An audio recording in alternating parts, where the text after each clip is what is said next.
రాష్ట్ర రాజకీయాల్లో ఆ కుటుంబానికి ప్రత్యేక స్థానం ఉంది. అంతేకాదు వైసీపీలో కీలకమైన క్రియాశీలకమైన బలమైన కుటుంబం కూడా ఉంది. తండ్రి దాదాపు 40 ఏళ్ల రాజకీయాల్లో దురంధరుడైతే తనయుడు హ్యాట్రిక్ ఎంపీగా గెలిచి చరిత్ర సృష్టించారు. వైసీపీ అధికారంలో ఉండగా పార్టీ అధినేత జగన్ తరువాత అన్ని వ్యవస్థలను గుప్పెట్లో పెట్టుకుని శాసించారు. అయితే ఇప్పుడు ఆ ఎంపీ 4 రోడ్ల కూడలిలో నిలబడే పరిస్థితి తీసుకువచ్చింది కూటమి ప్రభుత్వం. ఇంతకు ఎవరా ఎంపీ, ఏంటా కథ?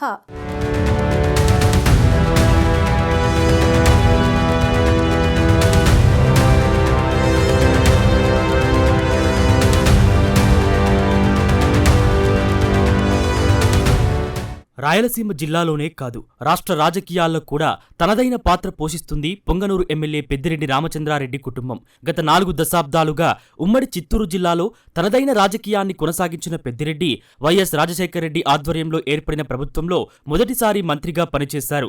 మొదట వైఎస్ కుటుంబానికి వ్యతిరేకంగా ఉన్న రామచంద్రారెడ్డి తర్వాత అదే కుటుంబానికి ఆప్తుడిగా, అంతరంగికుడిగా మారారు. వైఎస్ జగన్మోహన్ రెడ్డి వైసీపీ స్థాపించిన తర్వాత పెద్దిరెడ్డి రామచంద్రారెడ్డి, ఆయన తనయుడు మిథున్ రెడ్డికి ప్రాధాన్యం పెరిగింది. ఆ కుటుంబంలో రామచంద్రారెడ్డి, అతని సోదరుడు ద్వారకనాథ్ రెడ్డి ఎమ్మెల్యేలుగా గెలుపొందారు. మిథున్ రెడ్డి 3 సార్లు ఎంపీగా విజయం సాధించారు.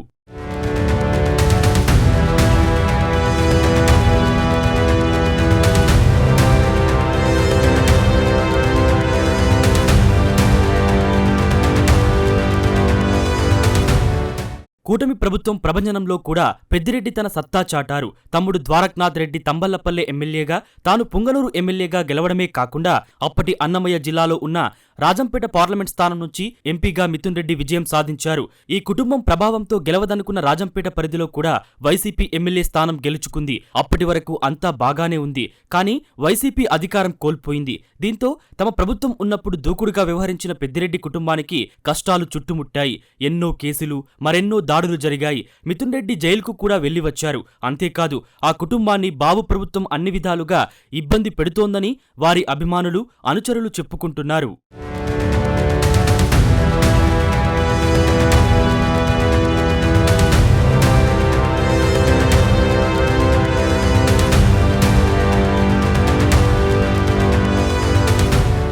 కేసులు, జైళ్లు, బెయిళ్లు, విచారణలు, ఆస్తుల స్వాధీనాలు వంటి పరిణామాలతో ఉక్కిరిబిక్కిరి అవుతున్న పెద్దిరెడ్డి కుటుంబానికి మరో పెద్ద సంకట వలయం ఏర్పడిందని చెబుతున్నారు. అదేంటంటే, రాజంపేట పార్లమెంట్ నియోజకవర్గం గతంలో అన్నమయ్య జిల్లాలోనే ఉండేది. కానీ ఇప్పుడు జిల్లాల పునర్విభజన తర్వాత ఆ నియోజకవర్గం 4 జిల్లాల్లో విస్తరించింది. అంటే ఏ పని జరగాలన్నా తన పార్లమెంట్ పరిధిలోని 4 కలెక్టర్లతో, 4 జిల్లాల అధికారులతో సంప్రదించాల్సిన పరిస్థితి ఏర్పడింది. పూర్వపు అన్నమయ్య జిల్లాలో ఉన్న రాయచోటిని మదనపల్లె జిల్లాలో కలిపారు. రాజంపేట నియోజకవర్గాన్ని కడప జిల్లాలో చేర్చారు. రైల్వే కోడూరును తిరుపతి జిల్లాలో చేర్చారు. కుసమెరుపుగా అత్యంత ఆసక్తికరంగా పెద్దిరెడ్డి రామచంద్రారెడ్డి సొంత నియోజకవర్గమైన పుంగనూరులోని రొంపిచెర్ల, పులిచెర్ల మండలాలను మదనపల్లె జిల్లాలో కలిపిన చివరకు చిత్తూరు రెవెన్యూ డివిజన్లో చేర్చారు. అంటే పెద్దిరెడ్డి కుటుంబానికి చెందిన ఎంపీ మిథున్ రెడ్డి తన పార్లమెంట్ నియోజకవర్గ పరిధిలోని ప్రజల సమస్యలను పరిష్కరించాలంటే 4 జిల్లాల అధికారులతో మాట్లాడి వారిని సమన్వయం చేసి పని చేయించుకోవాల్సిన విచిత్ర పరిస్థితి ఏర్పడింది. ఏదేమైనా శత్రువు గుండెల్లో పిడిబాకుతో గుచ్చడం కంటే అతడు నడిచే బాటలో ముల్లుపరచడం కూడా ఒక రాజకీయ వ్యూహం అని చెప్పక తప్పదేమో అని రాజకీయ వర్గాల్లో చర్చ జరుగుతోంది.